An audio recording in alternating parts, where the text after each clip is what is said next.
So, Chris, I watched Blood Harvest, the movie you recommended. Oh, look, Nathan, all I can say is I'm so sorry. Had you seen Blood Harvest before you recommended this movie? No, I hadn't, and maybe if I had, I wouldn't have suggested it, but I guess we're gonna have to explain why, hey? Yeah, you want to talk trash about trash? Honestly, I think we've got a moral duty to warn others.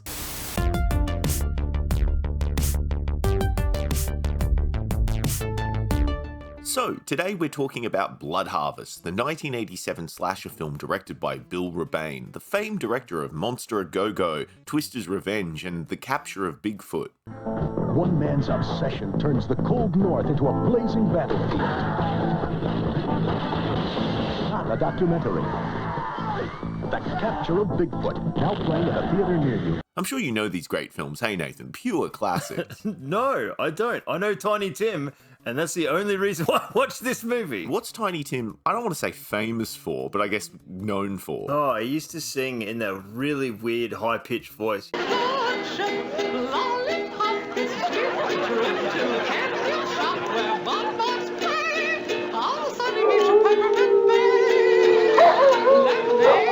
He has some actually pretty cool songs, but they're all creepy sounding. If I'm being honest, Tiny Tim's whole shtick is a little strange to me. Like, I spent a lot of time listening to his music for this video, and a lot of his songs are weirdly sexual in this kind of repressed way. I'm the fellow following you. I will follow you till the day is through.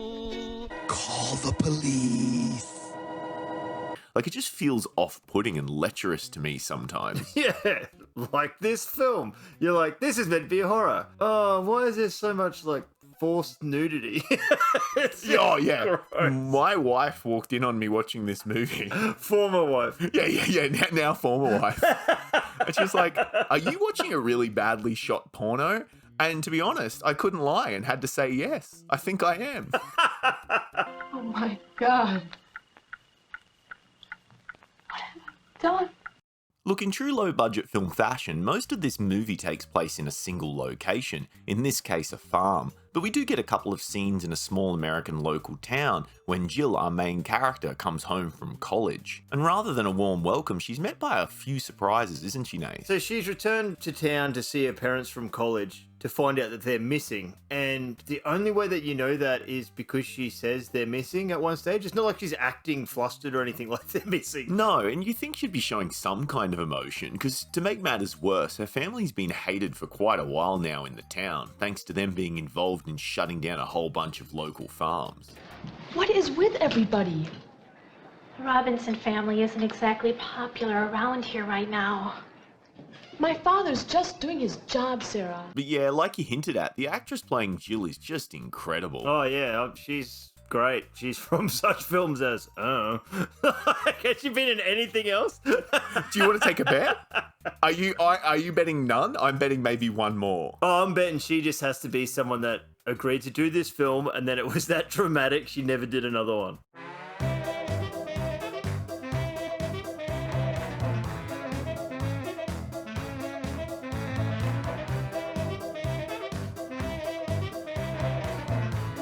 Ooh, that's a bingo.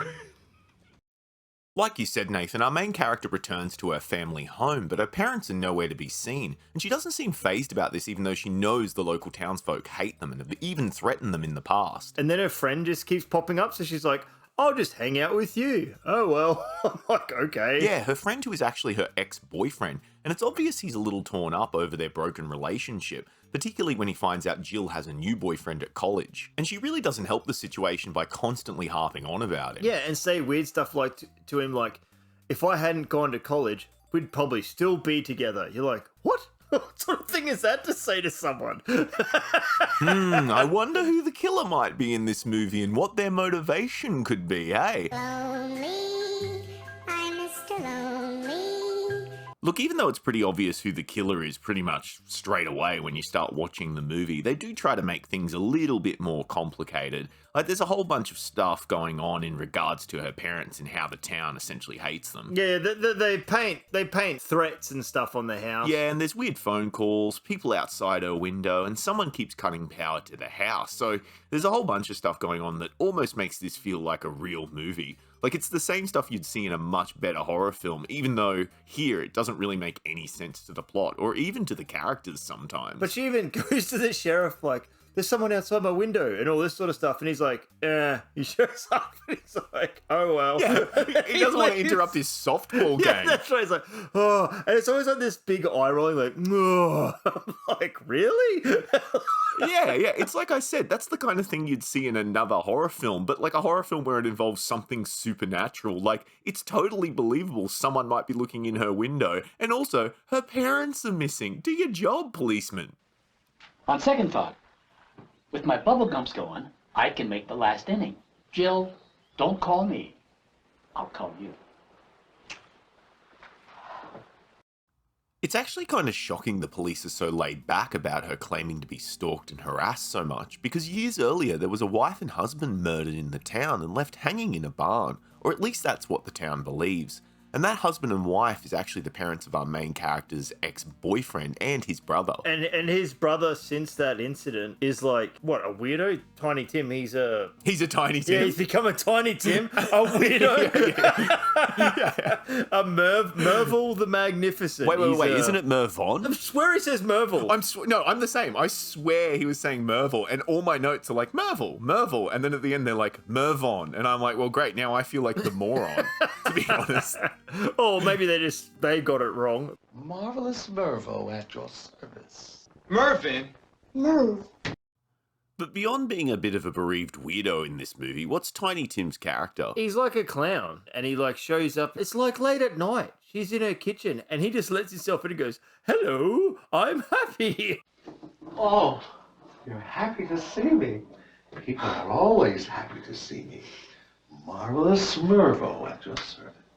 It's so bad. Because he doesn't do magic or anything. No, and you know what the best detail is? I don't know if that was in the original script, because apparently that's Tiny Tim's own clown outfit, is the trivia I found. I don't know how true that is. He's like, I'm wearing this. They're like, no, yeah, okay. Sure, why not? But everything is going to be all right, Jill. We're really glad to see you. We're really glad you're here. Because you see, to Gary and me, you really are a dear Tata. Look, let's not beat around the bush. Tiny Tim is kind of terrible in this, which is maybe why it's his one and only film appearance, but he's still the best part of the whole damn movie, which sucks because he's only in like maybe 5 scenes, and in some of those he barely interacts with anyone. Oh yeah, they shot it in a day. 2 days. Look, I know you're talking about Tiny Tim's scenes here in particular, but I actually found a piece of information about this movie online. Look, I should say, I don't know how true it is because there's not much about this movie to be found online. Wow, really? Yeah, I know, shock horror, right? But I actually found someone saying that the whole movie was shot in just 1 day and 1 night. Well, you go as far as to give it away, but the blood harvest bit, there's no blood harvest. The only makeup special effect they could do was a throat cut, and they do that twice? Oh, yeah. I mean, it seems like they're just reusing the same effect to save time, which makes sense if it was shot on such a short schedule. But I will give them credit for doing an arrow into a hand of one of our main character's friends, who literally appears just for 2 minutes to add a body to the movie. Nice. The elephant in the room is, as we're talking about all these things that happen that don't really do anything, the main reason this film was made was the director wanted to get that actress naked. Now, I'm not saying that is what happened. For legal reasons, we're not really saying that, but... But, oh my god, that movie just takes... It's about halfway through. It just takes a turn. Oh, a turn is right. A sharp, sharp turn to Sleaze Town. Yeah, it just is gross. And I mean, we've watched some gross films before, but... But this, when you're first watching it, you're like, oh, I don't know where this is going. And then all of a sudden you're like, oh, why did someone knock her out? Why are they stripping her off and taking photos? What the hell is going on? And more importantly, why are we being forced to watch it all and deal with the consequences? I'm being put on some watch lists right now. It's so exploitative, Nathan. Like, I don't know what we're meant to feel as an audience. Is it disgust? Because that's what I felt. And I mean, it doesn't really add anything to the story because we know it's the ex-boyfriend doing this. It's not a shock. They try and sell it as a big twist later, but you can see it a mile away. Well, it gets worse later on when she gets knocked out again. Oh, and she's fully stripped naked, and then he's lying on top of her, and you're like, oh, can you stop? Yeah, we're jumping ahead here, Nathan, because there's another very erotic scene in between where Jill's boyfriend shows up. Oh. And we get this weird scene where, like, he's just, like, trying to talk dirty to her, I guess. Well, I've got something that'll wake you up. Ooh, you are so disgusting.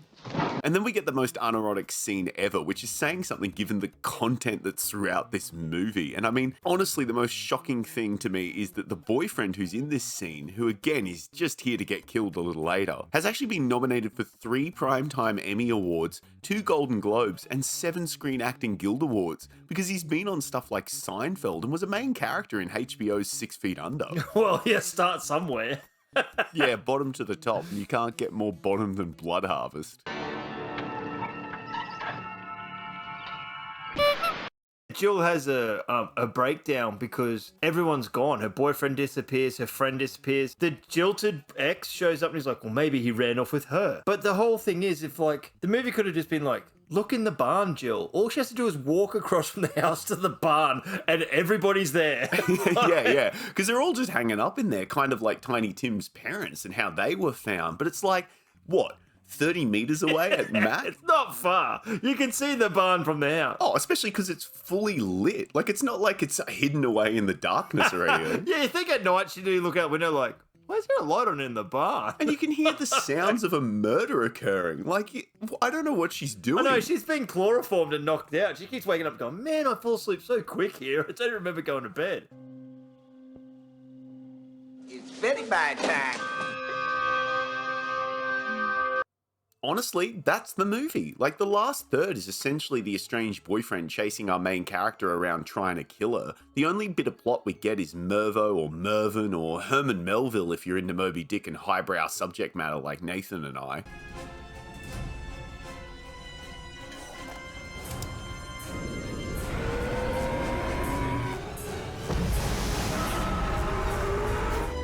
Dear God, it's beautiful. He rescues the main character and explains what's been going on all this time. So our main character's parents were involved in shutting down the family farm, which is partially what led to Tiny Tim and his brother losing their parents. And how did their parents actually meet their demise, Nathan? Killed themselves because they've lost their livelihood. They didn't think there was any way they could support their family and stuff. So a better way to not support your family is kill yourselves? And leave your sons behind? I guess, and give no support at all to the remaining 2 children you have. One who is a giant weirdo. Giant weirdo. Do you know what I mean? Like... No.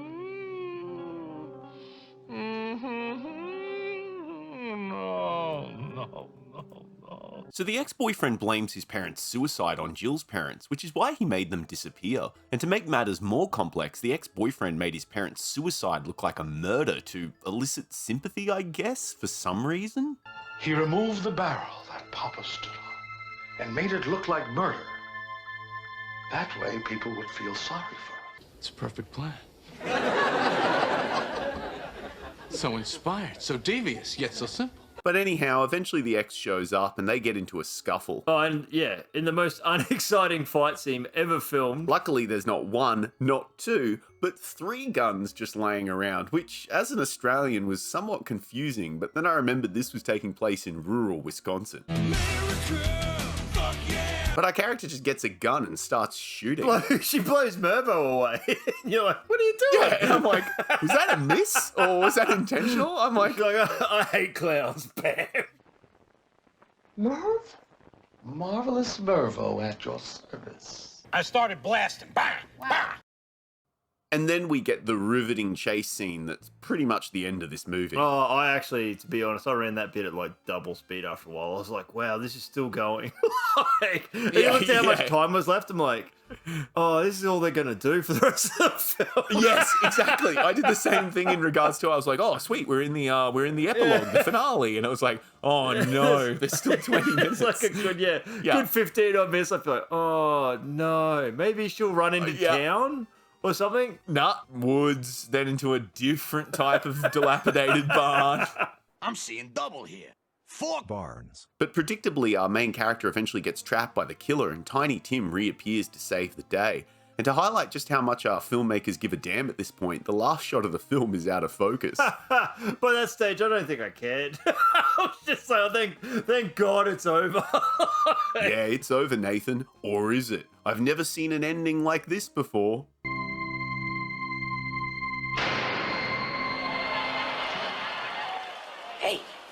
Hey, I've seen this one. This is a classic.